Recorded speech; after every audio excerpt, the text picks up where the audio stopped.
మత్తయి సువార్త 24వ అధ్యాయం 36వ వచనం. ఇందాక 40వ వచనం చదువుకున్నాం. 36కి వెళ్దాం తల్లి. పరలోకమందలి దూతలైనను కుమారుడైనను ఎరుగడు. హల్లెలూయా. ఇక్కడ ఎవరెవరు ఉంటున్నారండి పరలోకంలో? పరలోకంలో ఎవరెవరు ఉంటున్నారు? ఇప్పుడే చదువుకున్నాం, మళ్ళా చదువు తల్లి. అయితే ఆ దినమును గూర్చియో ఆ గడిని గూర్చియో తండ్రి మాత్రమే ఎరుగనో, ఏ మనుష్యుడైననో పరలోకమందలి దూతలైనను, జాగ్రత్తగా గమనించండి, పరలోకమందలి దూతలైనను కుమారుడైనను ఎరుగరు. హల్లెలూయా. పరలోక రాజ్యంలో ఎవరెవరు ఉన్నారండి? మా తండ్రి అయిన దేవుడు, కుమారుడైన దేవుడు, తర్వాత దూతలు ఉంటున్నారు. పరలోకానికి వెళ్ళామనుకోండి, అప్పుడు ఎవరుంటారండి మనతో కూడా? దేవుని దూతలు, దేవుని దూతలతో సహవాసం, దేవుని దూతలతో సహవాసం. హల్లెలూయా. మనము కూడా మహిమా శరీరాన్ని ధరించుకొని ఆ మహిమా శరీరముతో, మహిమా శరీరాన్ని కలిగినటువంటి దేవదూతలతో మనము కూడా సహవాసం చేస్తూ ఉంటాం. హల్లెలూయా. ఈ గొప్ప భాగ్యాన్ని మనము గమనించవలసిన వారమై ఉంటున్నాం. మరొక మాట కూడా చదువుకుందాం. 24వ అధ్యాయం లూకా సువార్త 43వ వచనం. 24:43. వారితో చెప్పాను, క్రీస్తునందు ప్రేమైన దేవుని సంగమా, దేవుని మాటలు ఇక్కడ జాగ్రత్తగా గమనించినట్లయితే ధర్మశాస్త్రములో ఉన్నటువంటి ప్రవక్తల గ్రంథములోను కీర్తనల గ్రంథంలో నన్ను గురించి వ్రాయబడినవన్నీ నెరవేరెను. మనుష్య కుమారుడు పరలోకం నుండి లోకానికి వస్తాడు. ఆయన వచ్చి మన కొరకు రక్తము చెంది ఆయన మరల పరలోకమునకు వెళ్ళేవాడుగా ఉంటున్నాడు. ఈ యొక్క విషయాన్ని ప్రవక్తలు వారి యొక్క గ్రంథాలలో తెలియజేసిన వారై ఉంటున్నారు. ఆయన పరలోకమునకు వెళ్ళిన వాడై ఉంటున్నాడు. ఆయనతో కూడా మనము కూడా నివసించు వారమై ఉంటున్నాం. 1 తెస్సలోనికి రాసిన పత్రిక 4వ అధ్యాయము 16వ వచనం. 1 తెస్సలోనికి రాసిన పత్రిక 4వ అధ్యాయము 16వ వచనం. దేవుని బూరతోను పరలోకము నుండి ప్రభు దిగివచ్చును, క్రీస్తు నుండి మృతులైన వారు మొదట లేతురు. క్రీస్తునందు ప్రేమైన దేవుని సంగమా, పరలోకము నుండి దేవుని యొక్క ప్రధాన దూత శబ్దముతోనూ దేవుని బూరతోనూ పరలోకము నుండి ప్రభువు దిగి వచ్చును. దేవుని దూతల యొక్క బోర శబ్దము మనకు వినబడనై ఉంటున్నది. ఆ దేవుని దూతలు పరలోకమందు ఉంటూ ఉంటున్నారు అన్నదాన్ని చెప్పటానికి ఈ విషయాలన్నీ కూడా మీకు తెలియజేస్తూ ఉంటున్నారు.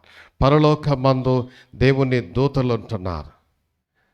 ఆ దేవుని యొక్క ప్రధాన దూత యొక్క శబ్దం వినబడుతుంది. ఆయన ఈ లోకానికి వచ్చి ఏం చేస్తాడండి? క్రీస్తునందు నుండి మృతులైన వారు మొదట లేతురు, ఆ మీదట సజీవులమైన ఇండు మనము వారితో కూడా ఏకముగా ప్రభుని ఎదుర్కొనుటకు ఆకాశ మండలములకు మేఘముల మీద కొనిపోబడదము. కాగా మనము సదాకాలము ప్రభువుతో కూడా ఉందము. రెండవది, మనం ఎవరితో ఉంటామండి? దేవునితో కూడా ఉంటాం, ప్రభువుతో కూడా ఉంటాం. మన రక్షకుడైన యేసుతో పరలోక రాజ్యంలో ఉంటాం. హల్లెలూయా. What a great pressure it is. ఎంతటి గొప్ప ఆధిక్యత. నీవు దేవుని యందు భయభక్తులు కలిగిన వాడవై ఉన్నట్లయితే నీవు దేవుని దూతలతో సహవాసం చేస్తూ ఉంటా.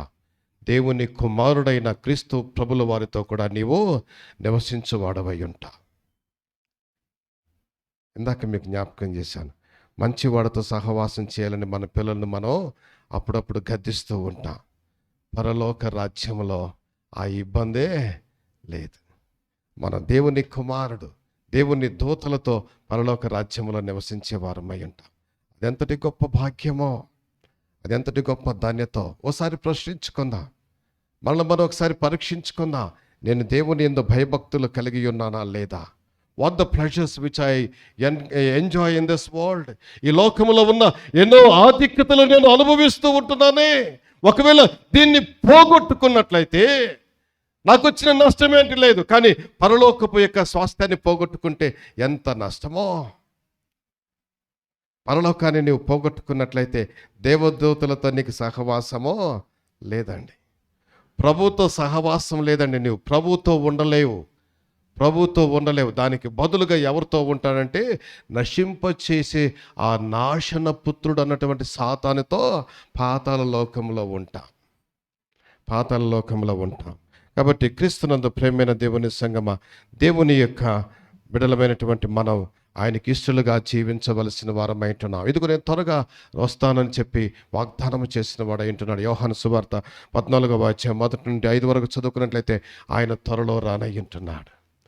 ఇంకా కొంతమందికి ఏంటంటే, నేను ఆ మధ్య యవనస్తులందరినీ చూసి వీళ్ళందరినీ ఒకసారి పట్టుకోవాలని ఆలోచన చేసి, ఏంటి పట్టుకోవాలంటే వీళ్ళు పాపంలో పడిపోకముందే వీళ్ళని జాగ్రత్తగా ప్రభులోకి తీసుకుంటే మంచిదని యవనస్తులందరినీ కూర్చోబెట్టి, ఇదిగో ప్రభు వచ్చే సమయం చాలా సమీపంగా ఉంది, నువ్వు బాప్టిజం తీసుకో అని అందరికీ చెప్పటం జరిగింది.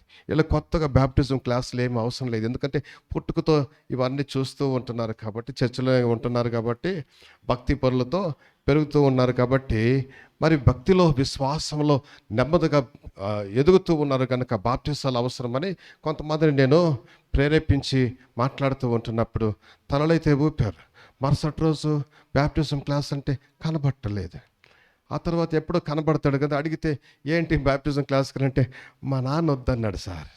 మీ నాన్న వద్దంటాడు, నువ్వు పరలోక రాజ్యానికి పోతుంటే మా వద్దంటాడు. రేపు నరకానికి పోతుంటే అప్పుడు ఏమంటాడు? రెండే ప్లేసులు కదా, రెండే స్థలాలు కదా ఉన్నది, ఒకటి పరలోకము, రెండవది నరకం. ఈరోజు బాప్టిజం తీసుకొని భక్తిని కాపాడుకొని భక్తిపరుడు అయి ఉండి పరలోకానికి వెళ్ళము అని దారి చెప్తూ ఉంటే నాన్నేమన్నాడంటే వద్దన్నాడు. రేపు నెక్స్ట్ ఆల్టర్నేటివ్ ఏంటి?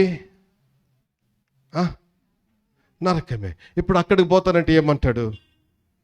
అది కూడా అడగాల్సింది కదా. కొంతమంది బాప్టిజం కూడా తీసుకున్నారు. బాప్టిజం తీసుకున్న వాళ్ళలో ఇప్పుడు ఇంకా 3 కనపడలేదు చూసారా. వాళ్ళల్లో ఒకడు ఏంటి వాడి కథ అని కొంచెం ఆరాధిస్తే ఆడు మందు కూడా వేసుకుంటాడు సార్. ఆడు మందు కూడా వేసుకుంటాడు. అయితే వాడికి బాప్టిజం అవసరమే, నేనేం తప్పు చేయలేదు. కానీ మారు మనసు పొందలేదు, భక్తిని అలవరించుకోలేదు, భక్తికి అలవాటు పడలేదు, భక్తిని అన్వయించుకోలేదు, భక్తి లేకుండానే జీవిస్తూ ఉంటున్నాడు. కాబట్టి లోకములోనికి కలిసిపోతూ ఉంటున్నాడు. రెండవది గమనించినట్లయితే క్రీస్తునందు ప్రియమైన దేవుని సంఘం, మూడవది దేవుణ్ణి స్తుతించే అనుభవం దేవుడు మనకివ్వనై ఉంటున్నాడు. దేవుని యందు భయభక్తులు కలిగిన వ్యక్తిగా నీవు ఉన్నట్లయితే పరలోక రాజ్యమునకు చేర్చబడి అక్కడ నిత్యము దేవుణ్ణి స్తుతించేవాడుగా ఉంటావు. నీవు దేవుణ్ణి ఆరాధించే వ్యక్తిగా ఉంటావు. ప్రకటన గ్రంథం 19వ అధ్యాయము 1 నుండి 7 వరకు చదువుకున్నట్లయితే ఆ విషయాన్ని గమనించగలం. హల్లెలూయా. ఇప్పుడే మన యవనస్తులు ఇక్కడ ఒక పాట పాడారు కదండి. ఏం పాట అది? వెంబడింతును ఆ యేసుని. ఆ పాట పాడుతున్నప్పుడు ఎంత బాగున్నదో కదా. చాలా మంచి మ్యూజిక్, మంచిగా పిల్లలు గొంతెత్తి స్వరంతో పాడుతూ ఉంటే వెళ్ళిపోదామా యేసు కనపడితే ఇప్పుడు ఆయన వెంట అనిపించింది. యేసుని స్తుతించే సమయంలో, ఆయన్ను ఆరాధించే సమయంలో రోమాలు పులకించిపోయి, అబ్బా ఇంకా ఎంత కాలమయ్యా ఈయన రావటం, ఆలస్యం అయిపోతూ ఉంటుంది. యేసుని నేను వెంబడిస్తే నాకు కలిగే మేలు ఎంతటి అని దేవుణ్ణి స్తుతిస్తూ ఉంటారు. ఇక్కడ మాత్రమే కాదు, కానీ పరలోక రాజ్యములో కూడా దేవుణ్ణి స్తుతించే అనుభవాన్ని ఆయన మనకివ్వనై ఉంటున్నాడు. If you are faithful to the God, దేవుని యందు భయభక్తులు కలిగిన వ్యక్తిగా నీవు ఉన్నట్లయితే నీవు దేవుణ్ణి స్తుతించే ఆధిక్యతను దేవుడు నీకు అనుగ్రహించేవాడై ఉంటున్నాడు. క్రీస్తునందు ప్రేమైన దేవుని సంగమా, ఈ లోకం నశించిపోతుంది. ఈ లోకం కొంతకాలమే, ఈ లోకం కొంతకాలమే. తప్పిపోయినటువంటి కుమారుడు వలె మనము కూడా మనసు మార్చుకొని, దేవా నా యొక్క తప్పును క్షమించమని మనము అడుగకుండా ఇంకొన లోకం వైపు పరిగెడుతూ ఉన్నట్లయితే ఆ లోకంలో ఇవంతా కూడా కేవలం అల్పకాలము, ఇవన్నీ కూడా నశించిపోతాయి అన్న విషయాన్ని మనము గమనించవలసిన వారమై ఉంటున్నాం. తప్పిపోయిన కుమారుడు యేసు ప్రభుల వారి దగ్గరికి, క్షమించండి, తండ్రి అయినటువంటి ఆ యొక్క వ్యక్తి దగ్గరకు వచ్చి యేసు ప్రభుల వారు చెప్పిన కథ, ఈ తప్పిపోయినటువంటి కుమారుడు తండ్రి దగ్గరికి తిరిగి వచ్చి ఓ మాట అంటాడు, అయ్యా, నేను నీకును పరలోకమునకు విరోధముగా పాపము చేసి తిని.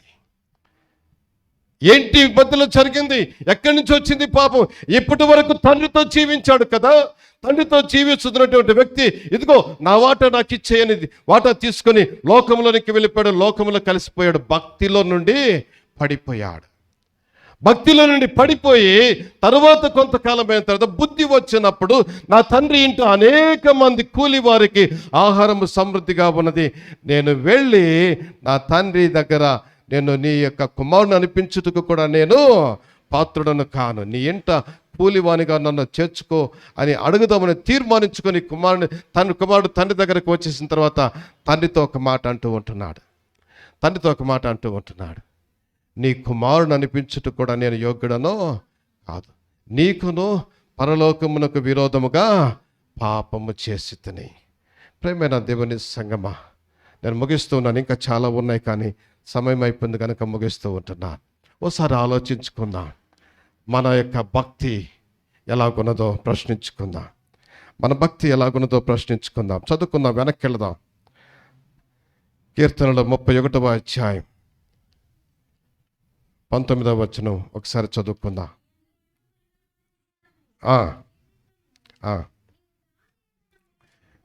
నీవు దాచి ఉంచిన మేలు ఎంతో గొప్పది. క్రీస్తునందు ప్రియమైన దేవుని సంగమా, దేవుడు గొప్ప మేళ్ళు మన కొరకు దాచి ఉంచాడు. గొప్ప మేళ్ళు దాచి ఉంచాడు.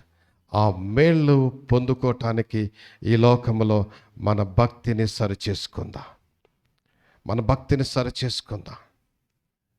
ఇంకా భక్తిపరుడు వలె కనబడుతూ లోకాన్ని ఆశ్రయించే వ్యక్తిగా ఉన్నావేమో, ఇంకా భక్తిపరుడు వలె 10 మందిలో ముద్ర వేసుకున్నవాడిగా కనబడుతూ ఇంకనూ రహస్యమైనటువంటి జీవితాన్ని జీవిస్తూ దేవుని ఎదుట భక్తిపరుడిగా కాకుండా జీవిస్తూ ఆ యొక్క దేవుడిచ్చే ఆధిక్యతలు పోగొట్టుకుంటామేమో. 2 విషయాలు మీకు జ్ఞాపకం చేస్తున్నాను. నువ్వు భక్తిపరుడువైతే పరలోక స్వాస్థ్యాన్ని సంపాదించుకుంటావు, అది మేలు, ఆయన మన కొరకు దాచి ఉంచిన మేలు. మన భక్తిపరుడువైతే పరలోకమందునటువంటి ఆ యొక్క తండ్రి అయినటువంటి దేవునితోనూ, కుమారుడైనటువంటి క్రీస్తు ప్రభుల వారితోనూ, పరలోకమందునటువంటి దేవుని దూతలతోనూ సహవాసము చేసేవారముగా ఉంటాం. అంత మాత్రమే కాదు, పరలోక రాజ్యంలో దేవుణ్ణి స్తుతించే వారముగా ఉంటాం. దేవుణ్ణి స్తుతించటం ఎంత గొప్ప ఆధిక్యత. ఆ అనుభవాలు పొందుకునే నిమిత్తమై జీవితంలో భక్తిని సరిచేసుకుందాం. మన భక్తి ఎలాగున్నదో ఒకసారి ఆలోచించుకుందాం. భక్తిని సరిచేసుకోకపోతే కాదు తల్లి, భక్తి సరిచేసుకోకపోతే మన భక్తిని ప్రభు ఎదుట సరిచూసుకుందాం. దేవుడు తన మాటలు మన కొరకై సమృద్ధిగా దీవించునుగాక. ఆమేన్.